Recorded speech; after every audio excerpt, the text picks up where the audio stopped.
மனக்கசப்பு என்பது கடந்த காலத்தில் நடந்த ஒரு விரும்பத்தகாத நிகழ்வை உணர்வுபூர்வமாக மீண்டும் நினைத்துப் பார்ப்பதாகும். மனக்கசப்பு என்றால் என்ன என்பதை அறிந்து கொள்வது, அதைத் தவிர்ப்பதற்கோ அல்லது தவிர்க்கத் தவறியிருந்தால் அதிலிருந்து விடுபடுவதற்கோ நமக்கு உதவும். இன்னும் துல்லியமாகச் சொன்னால், மனக்கசப்பு என்பது நமது மதிப்புமிக்க சுயமரியாதைக்கு ஏற்பட்ட அவமதிப்பாகவோ அல்லது நமது ஆளுமை, உறவுகள் அல்லது உடைமைகள் மீதான தாக்குதலாகவோ நாம் கருதும் ஒரு விஷயத்திற்கு நாம் காட்டும் சாதகமற்ற எதிர்வினையாகும். மனக்கசப்பு என்பது நடந்த ஒரு விரும்பத்தகாத நிகழ்விற்கான எதிர்வினை என்பதால், அந்த விரும்பத்தகாத நிகழ்விற்கும் மனக்கசப்பு என்ற வடிவத்தில் நாம் காட்டும் எதிர்வினைக்கும் இடையில் நாம் எப்படி ஒரு தடையை ஏற்படுத்த முடியும்? பல வழிகளில், அவற்றில் சில இங்கே கொடுக்கப்பட்டுள்ளன. அதை புறக்கணியுங்கள். நிஜமான அல்லது கற்பனையான விரும்பத்தகாத கடந்த கால நிகழ்வுகளை புறக்கணிக்கும் கலையை வளர்த்துக் கொள்வது, தேவையற்ற பல மனவேதனைகளிலிருந்து உங்களை காப்பாற்றும். கடந்த காலம் முடிந்துவிட்டது. நீங்கள் அதை நினைவில் எத்தனை முறை மீண்டும் அசை போட்டாலும் கடந்த காலத்தை உங்களால் மாற்ற முடியாது. அப்படி இருக்க, விரும்பத்தகாத கடந்த கால அனுபவங்களை மீண்டும் நினைத்து ஏன் துன்பப்பட வேண்டும்? உங்களால் அவற்றை மாற்ற முடியாததால் அவற்றை புறக்கணித்து மறந்துவிடுங்கள். சொல்வது எளிது, செய்வது கடினம் என்று நீங்கள் பதிலளிக்கலாம். மேலும், நீங்கள் ஒரு குறிப்பாக உணர்ச்சிவசப்படக்கூடிய நபராக இருந்தால், உங்கள் சாக்குப்போக்கு ஓரளவு உண்மையே. உங்கள் உணர்ச்சிகள் எளிதில் புண்படுகின்றனவா? மற்றவர்கள் சொல்வதற்கோ அல்லது செய்வதற்கோ நீங்கள் அதிக உணர்ச்சிவசப்படுகிறீர்களா? அதனால், உங்கள் மதிப்புமிக்க அகங்காரத்தை புகழாத மிகச் சிறிய சொல் அல்லது செயலுக்கும் நீங்கள் கோபப்படுகிறீர்களா? உணர்ச்சி ரீதியாக நீங்கள் மென்மையான மனம் கொண்டவரா? அதனால், சமூகத்தில் ஏற்படும் மிகச் சிறிய மனக்கசப்பு கூட ஆழமான மற்றும் வேதனையான காயமாக மாறுகிறதா? அப்படியானால், இதோ சில நிரூபிக்கப்பட்ட, பயனுள்ள ஆலோசனைகள். உணர்ச்சி ரீதியாக மன உறுதியுடன் இருங்கள். அமெரிக்க மரைன் படையின் தளபதியாக இருந்தபோது, மன உறுதி மிக்க ஜெனரல் ஸ்மெட்லி பட்லரைப் போல இருங்கள். அவரை பழைய நரக பிசாச்சு பட்லர் என்று அழைத்தார்கள். அது மட்டுமல்ல, அவரை வேறு பல பெயர்களாலும் அழைத்தார்கள். புத்தகத்தில் உள்ள அச்சிட முடியாத அத்தனை கெட்ட வார்த்தைகளாலும் தன்னை திட்டியிருப்பதாக அவர் கூறினார். நிபுணர்களாலேயே அவர் திட்டப்பட்டிருந்தார். அவர் எப்படி எதிர்வினையாற்றினார்? அவர் மனம் புண்பட்டாரா? அவர் கோபமடைந்தாரா? அவர் மனதில் வெறுப்பை வளர்த்துக் கொண்டாரா? ஸ்மெட்லி பட்லர் அப்படிப்பட்டவர் அல்ல. அவர் சொன்னார், யாராவது என்னை திட்டும்போது, யார் பேசுகிறார்கள் என்று பார்க்க நான் தலையே திருப்பிக் கூட பார்ப்பதில்லையோ? ஆமாம் என்று நீங்கள் சொல்கிறீர்கள், ஆனால் ஜெனரல் பட்லர் ஒரு முரட்டு மரைன் வீரர், நானோ ஒரு மென்மையான, கூச்ச சுபாவமுள்ளவள். சரி, மென்மையானவளே, நீ மென்மையாக இருப்பதையும் கூச்சப்படுவதையும் விட்டுவிட வேண்டிய நேரம் இது.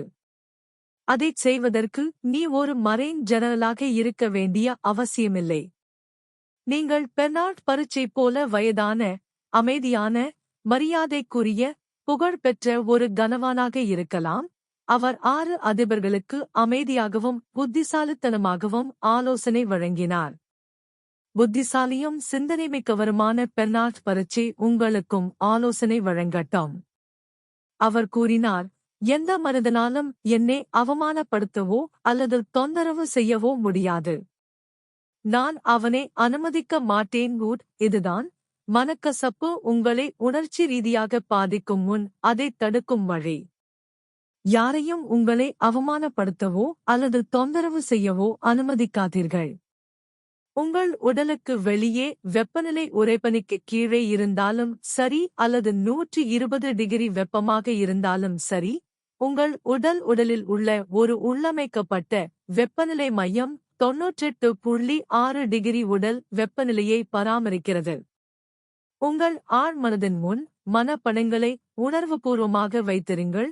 உங்கள் உணர்ச்சிகளை ஒரு இனிமையான, உணர்ச்சி வெப்பநிலையில், நிதானமான, தொந்தரவு இல்லாத அமைதியில் பராமரிக்கும் ஒரு உணர்ச்சி வெப்பநிலை கொண்டிருப்பது போல் உங்களை கற்பனை செய்து பாருங்கள். அவ்வப்போது நீங்கள் எதிர்கொள்ளும் தனிப்பட்ட தாக்குதல்கள் எவ்வளவு குளிர்ச்சியாக இருந்தாலும் சரி அல்லது எவ்வளவு சூடாக இருந்தாலும் சரி, உங்களைச் சுற்றி சுழலும் உணர்ச்சி புயல்களுக்கு பதிலளிக்கவோ அல்லது எதிர்வினையாற்றவோ வேண்டாம். ஆனால் இடியுடன் கூடிய மழையின் போதே ஒரு கடிகாரத்தின் டிக் டிக் போல உணர்ச்சி ரீதியாக கவலைப்படாமல் இருங்கள்.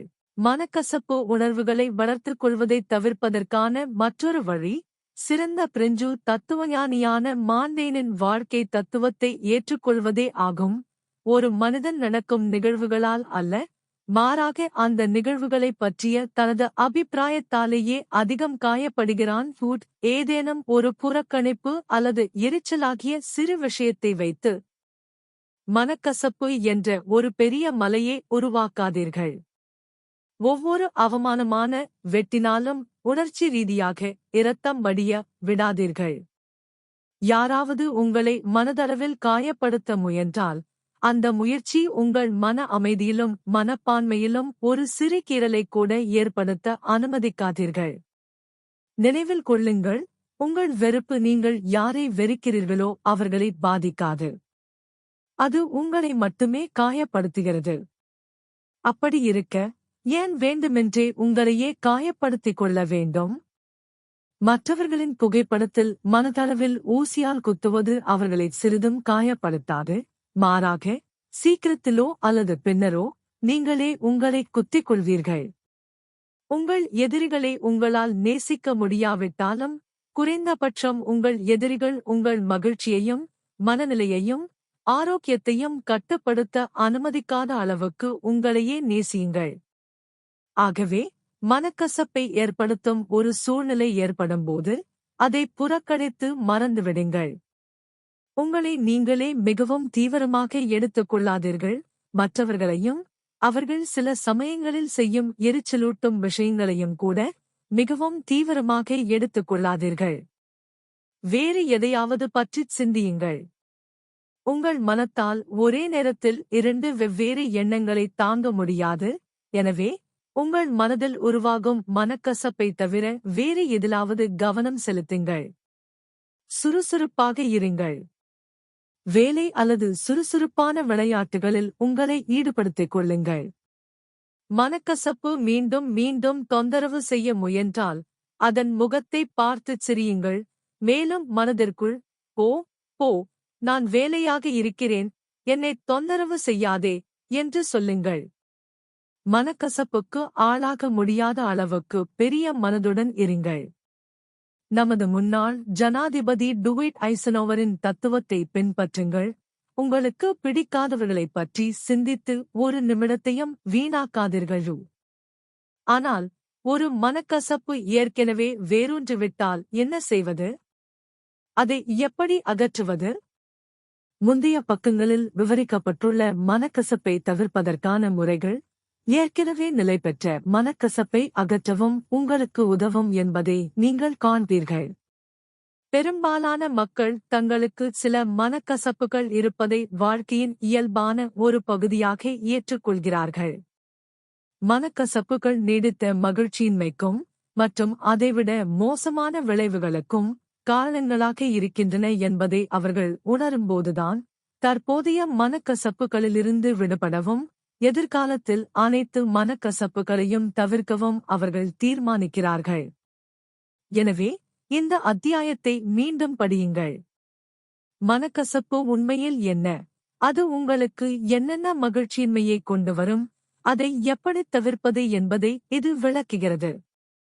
இது நீங்கள் தற்போது கொண்டிருக்கும் எந்தவொரு மனக்கசப்புகளிலிருந்தும் உங்களை விடுவிப்பதற்கு பெரிதும் உதவும். அல்லது ஒருவேளை நான் இப்படிச் சொல்ல வேண்டும், தற்போது உங்களை பிணைத்திருக்கும் மனக்கசப்புகளிலிருந்து. இருப்பினும், நன்கு நிலைபெற்ற, ஆழமாக வேரூன்றிய மனக்கசப்புகளை அகற்ற விரும்பினால் கூடுதல் முறைகள் அவசியமாகின்றன. ஒரு முக்கியமான தேவை, நீங்கள் வெறுக்கும் மக்களைப் பற்றிய ஒரு அனுதாபமான புரிதல் ஆகும். உங்கள் வெறுப்புக்கு காரணமான செயல்களைச் செய்ததில் அவர்கள் நியாயம் கற்பித்திருக்கலாம், அல்லது குறைந்தபட்சம் தாங்கள் செய்தது சரி என்று நம்பியிருக்கலாம். புறநிலையான மற்றும் ஆழமான பகுப்பாய்வின் மூலம், நான் மிகவும் ஆழமாக வெறுத்த மற்றும் எனக்கு மிகுந்த துயரத்தை ஏற்படுத்திய மற்றவர்களின் செயல்கள், உண்மையில் நான் முதலில் செய்த ஏதோ ஒன்றிற்கு அவர்கள் காட்டிய எதிர்வினைகளே என்பதைக் கண்டறிந்துள்ளேன். அந்தச் செயல்கள் அவர்களின் பகைமையைத் தூண்டி, அவர்கள் அவ்வாறு செயல்பட காரணமாகி, இறுதியில் என் சொந்த வெறுப்புக்கு வழிவகுத்தன. உங்கள் ஒவ்வொரு வெறுப்பையும் நீங்கள் நேர்மையாகவும் புறநிலையாகவும் பகுப்பாய்வு செய்தால், பல சந்தர்ப்பங்களில் அந்த வெறுப்புகளை நீங்கள் வளர்த்துக் கொள்ள வழிவகுத்த நிகழ்வுகளை நீங்களேதான் முதலில் தொடங்கினீர்கள் அல்லது குறைந்தபட்சம் தீவிரப்படுத்தினீர்கள் என்பதை நீங்களும் கண்டுபிடிப்பீர்கள் என்று நான் உறுதியாக நம்புகிறேன். இத்தகைய சூழ்நிலைகளில் உங்கள் மனக்கசப்புகளுக்கு நிலைத்திருப்பதற்கு எந்த நியாயமான காரணமும் இல்லை. புரிதலின் வெளிச்சத்தில் அவை உடனடியாக மறைந்துவிட வேண்டும். பிறகு நீங்கள் இன்னொரு காரியத்தைச் செய்ய வேண்டும். உங்களுடைய மனக்கசப்பினால் நீங்கள் மற்றவரை அவ்வாறு நடந்து கொள்ளத் தூண்டியதால், அவருடைய மனக்கசப்பையும் நீங்கள் அகற்ற வேண்டும். மன்னிப்பு கேட்பதன் மூலமாகவோ, நேரடியாகவோ அல்லது மறைமுகமாகவோ தவறுகளை சரிசெய்வதன் மூலமாகவோ, அல்லது அவர் மீதுள்ள உங்கள் மனக்கசப்பை நீக்குவதற்கு தேவையான பொருத்தமான மற்றும் பயனுள்ள வேறு எந்த முறையினாலும் இதைச் செய்யுங்கள். இல்லையெனில், அவருடைய மனக்கசப்பு நீடிக்க நீங்கள் அனுமதித்தால், அது உங்கள் மனக்கசப்பை தூண்டும் விதங்களில் அவர் உங்களிடம் தொடர்ந்து நடந்து கொள்வார். மேலும் அந்த தீய சுழற்சி மீண்டும் தொடங்கும்.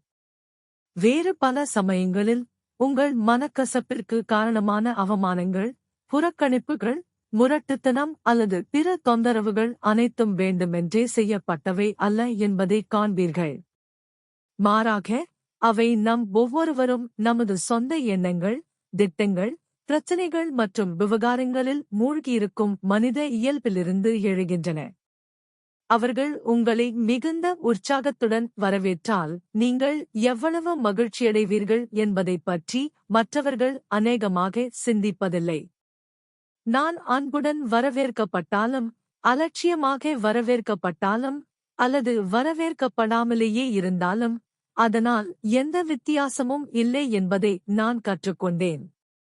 நான் எந்த பதவிக்கும் போட்டியிடவில்லை, அல்லது நான் ஒரு செல்வாக்கு போட்டியிலும் இல்லை. மேலும், நானே உரையாடலைத் தொடங்குவதன் மூலமோ அல்லது ஒரு செயலைத் தொடங்குவதன் மூலமோ, அதே அல்லது சிறந்த விளைவுகளுடன் மற்றவர்களின் கவனத்தை என்னால் எப்போதும் ஈர்க்க முடியும். ஆகவே, உங்களையோ அல்லது மற்றவர்களையோ அதிக தீவிரமாக எடுத்துக்கொள்ளாதீர்கள். அந்த மனக்கசப்புகளும் அதிருப்திகளும் அதற்கு தகுதியானவை அல்ல. நீங்கள் இப்போது வெறுக்கும் நபர்களின் ஒட்டுமொத்த தனிப்பட்ட பிரச்சினைகள், லட்சியங்கள் மற்றும் கண்ணோட்டங்களுடன் உங்கள் வெறுப்புகளை தொடர்புபடுத்தி பார்ப்பதன் மூலம் அவற்றின் மூல காரணத்தை புறநிலையாக புரிந்து கொள்ள முயற்சி செய்யுங்கள்.